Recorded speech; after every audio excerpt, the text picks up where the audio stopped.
সাতক্ষীরা ৪ আসনের জামায়াত ইসলামের এমপি সাহেব গাজী নজরুল ইসলাম এই বুইরা 18 বছর বয়সী এক তরুণীকে নিয়ে হোটেলে গেছে রোকন বানাইতে। ও বাবা, দেখেন সাতক্ষীরা জামাতের লোক মেয়ে সহ এখানে ধরা খাইছে।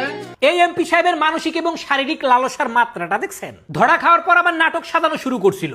একবার বলে এটা এআই দিয়ে তৈরি, আবার বলে ওই মেয়ে নাকি তার দ্বিতীয় স্ত্রী, কিন্তু কোন নাটক সাজাইতে পারে নাই ঠিক মতো। পরবর্তীতে আইসা দেখলাম নিজেই স্বীকার করছে। আপনি অন্যায় করছেন, হ্যাঁ আপনি অন্যায় করছেন। এই হইল জামায়াত ইসলামের সৎ এবং চরিত্রবান লোকদের শাসন। এই যে কয়েকদিন আগে দেখলাম মুখে এনসিপি আন্তরিকভাবে জামায়াত, ওই যে ডাক্তার মিতু আছে না, সে আইসা বলল সৎ লোকের শাসন একমাত্র জামায়াতকে দ্বারাই প্রতিষ্ঠা করা সম্ভব।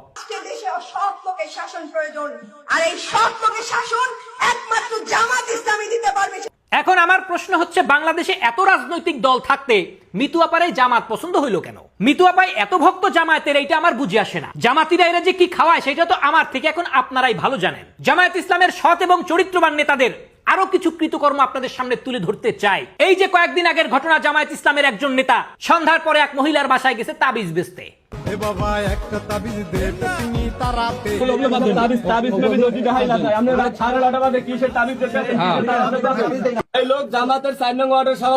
এই যে কয়েকদিন আগে সাতক্ষীরায় দেখলাম জামায়াতের যুব বিভাগের সেক্রেটারি নিজের ঘরে বউ রেখা আর এক বেটার বউ নিয়ে পার্কে গেছে ঘুরতে। সাতক্ষীরার শহীদ আব্দুর রাজ্জাক পার্ক, সেখানে এক অন্য নারীর সঙ্গে স্বামীকে হাতে নাতে ধরার দাবি করেছেন এক নারী। অভিযুক্ত ব্যক্তি সাতক্ষীরা বল্লী ইউনিয়ন জামাতের যুব বিভাগের সেক্রেটারি। আর এক জামায়াত নেতা একজন ব্যবসায়ীর বউয়ের সঙ্গে পরকিয়া করতে গেছে। পরবর্তীতে এই বিষয়টা যখন ওই ব্যবসায়ী জানতে পারে, তখন ব্যবসায়ী বাধা দিলে ওই জামায়াত নেতার লোকজন আইসা এই ব্যবসায়ীরে পিটাইছে। আরো দেখবেন প্রবাসীদের বউয়ের সঙ্গে জামায়াত নেতা গিয়ে ধরা খাইছে।